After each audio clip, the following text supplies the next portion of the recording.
before I jump into my review, I just want to say that there's no script in this. There's very unstructured. I've got like a couple of just bullet points which I've just got it all laid out into a certain plan that I want to talk about things. But I just want to do a more free-flowing review instead of it just feeling like me reading off a script, like what happened with my Betrayer review, for example. That was all scripted that I wrote down. That's not me, if I'm honest. I'm more of someone who improvises, and especially that if something was really special in a certain type of game, that should still be there in my mind without me having to go through a script anyway. So if a game is fantastic, which Caligula Effect may be, then it should be really easy for me to talk about the stuff and just go, oh, this happened, or that happened, or this was really cool, that was really cool. So if some things feel a bit strange to you when it comes to reviews, that's why there's not much of a script, just me talking as I like to do. So I hope you enjoy the review and hope you enjoy this style as well. So enjoy yourself. The story of Caligula Effect takes place in a somewhat virtual world called Mobius, which is ruled by idols, because of course it is, so it's similar to Japan. And basically what Mobius does is make students repeat their school years over and over again. So for example, third year of high school, graduates, and then goes all the way back down to being a first year. Because hey, everyone enjoys schools that much, so why not go through it again? There are, however, a select few students who, same as the protagonist, has memories of this happening all the time. So they're actually getting older, but it just feels like they're just going back to the start. Instead of them staying the same age, that's it, they just keep getting older and then go for it that way. Although I haven't seen anyone who's like 50 years old just stuck in this virtual world. There are some students, as well as the protagonist, who have gone through this cycle but have all memories, so they recall everything that's happened before in the previous years. However, everybody else around them, they just got no idea, completely oblivious to it, and they can have a conversation with them as normal, and then suddenly they've like forgotten that conversation if they've gone back through that cycle. So it's almost like their memories have been completely wiped or overwritten. Among those that are completely oblivious and just keep going through that cycle, going through the motions, there are some who are corrupt as well, and they turn into what the game calls digiheads, because yeah, why not? So basically all that happens is when they turn to digiheads, straight away they just go in full attack mode. So as soon as you come into sight with them, they just want to attack you. That's pretty much it. What they do, there's no other function they have, just to attack you once they see you, and obviously to make life a bit miserable. But the only way to get them back onto the good side of things is just to have a good old gun party. No punching in this one, unfortunately, just all with guns. There's also bow and arrow, because you know the girl's got to have a bow and arrow. So unfortunately you don't get to choose what weapons you have. You're just given these two massive guns and just gone, there you go, deal with that. For these type of games, I do prefer that they give you the choice of what type of weapons you have.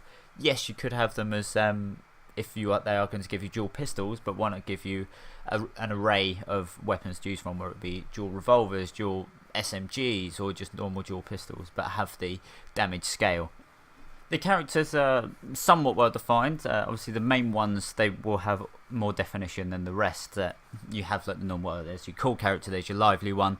You've got all the box standard cliche character, or anime characters I should say, amongst them. They're pretty well done, I suppose. They're not amazing. There's nothing that's gonna stand and go, oh my god, this guy to me is the new Sephiroth or whatever, or this is the new Cloud. There's none of those that really stand up there, but they're okay. They do their job. However, the big issue in this game is it has a causality system in this, which is basically that you can interact with just all the bog standard minor characters.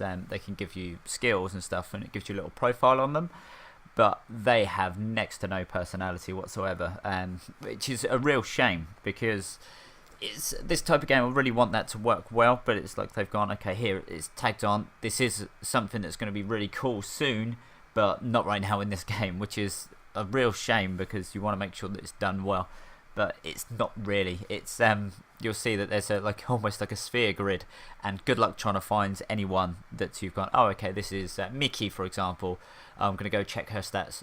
It doesn't give you an option to sort them out. Yes, you can go through the wire system, which is pretty much just a mobile messaging app, and go through there, but even then you'll see that the conversation is so bland that your only three responses are what's up, or any issues, or how's it going. It's just so standard, and you can't just click on one of theirs and then relate to that. You just keep asking them one of those three, which is very frustrating and kind of just takes away from the whole idea of just having a messaging thing if it's just those 3 responses. But yeah, so it's pretty frustrating again, like I said in that. Getting back to actually beating up the digiheads, the combat in this game is it's very hit and miss. I don't mean that it's like, oh, okay, yeah, you're going to hit them or you're not. It's just that it's very complex, but needlessly so.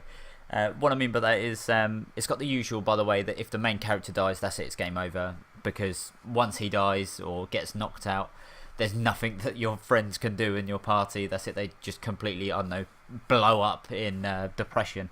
I hate that about some games. Persona 4, Persona 5, they're probably my favourite games ever. They have that same thing, which annoys me.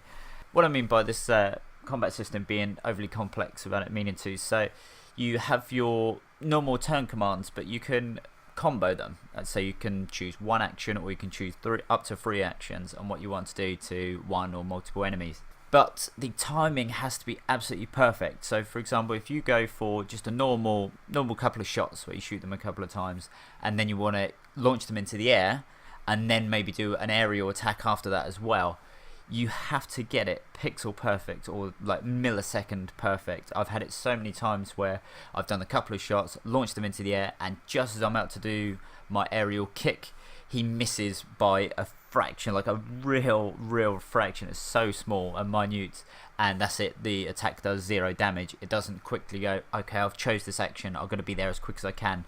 It waits and goes into a time. Atelier Iris, for example, that you kind of build up that time wave, and then it just does the attack easy enough. So that's it, they all just go, okay, yeah, done. This one, it has like a set timer in between each attack, and that can be the difference between you doing 4,000 damage with one combo to 400 damage to that same combo, because that last ultimate move which you're trying to do and trying to link up with your teammates, that just doesn't come off at all. So it's really annoying and can be very frustrating when you're fighting the higher level digiheads or the boss characters, because you want to do as much damage as you can, but it just doesn't come off. The leveling system in this game is just your standard. It's get experience points, then you level up. However, what's pretty interesting is that you find skills. So you find like the wonders of of Mobius, and they give you skill points, and then you can then use those skills to either get new attack skills, get skill points to do new attack skills, or you can find things which they call stigma, which give your characters just increased boosts, and you don't have to have one and then link it to that one character forever. You can move them about from all your party members, which is, again, it's a pretty cool idea, pretty cool concept. And one thing I do like as well, that if you partner them up well, you actually get a bonus for those stigmas. And some of the rarer stigmas, instead of just being like plus damage or plus defense plus critical hit, they also have passive skills attached. So it could give you, say, plus 30 damage, plus 30 critical, and then it could also have a bonus that says every 5% of damage you do comes back to like SP cost, so special power cost. You get that back, which is, yeah, again, is really useful. The only annoyance is there isn't like an easy way to get those.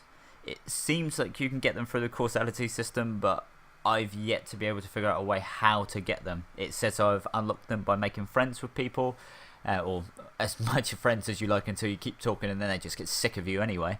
But there's no way to just go, okay, yeah, now I've unlocked that. It's not user friendly, as it were. It's very difficult for it to go, okay, there, have that. It's not laid out for you. There's no hand holding at all. Gives you tips and tutorials, but it's not particularly clear. Just gives you a screenshot and then pretty much tells you deal with it from there. Okay, so I stay away from any spoilers. Don't expect me to just go, oh yeah, this is the boss and such. That's not going to happen. I don't like ruining any of it for you, in case I tell you to buy and play the game for yourself.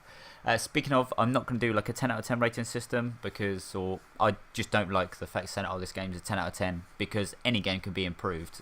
Yes, it could be a masterpiece, but I'm not going to give it a 10 out of 10. Like, for example, Persona 4, Persona 5, my favourite games, I wouldn't give them a 10 out of 10, because there's still things which they could do a lot better. So for me, I'd give you the choice of buy it, which is self-explanatory, try it, so if you have a friend that has a copy, or you'll be able to rent it, do that. Watch it, so watch someone online playing it, or watch a let's play, or just forget about it and move on to the next game.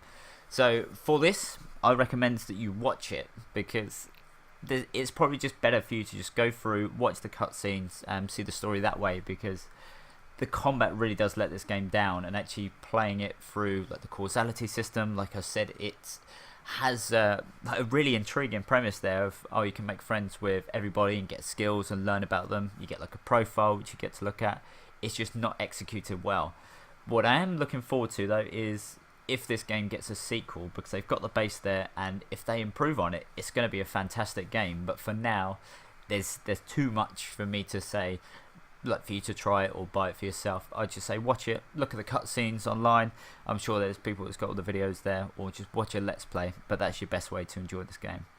Thanks for watching this review. Yeah, I really enjoyed making it. It's a shame that Caligula Effect wasn't as good as I'd hoped, because I was really excited for the game and really wanted very good things coming from it, because it came from the Persona 2 developers as well, or the story director, I should say, of Persona 2. So I was really excited about it.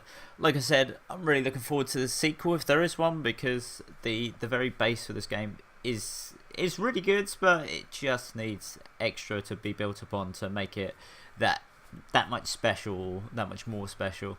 But yeah, the idea's there, but more customization definitely, and just build on this structure that it's got. So as always, I thank you for watching, and I'll see you in the next video / review.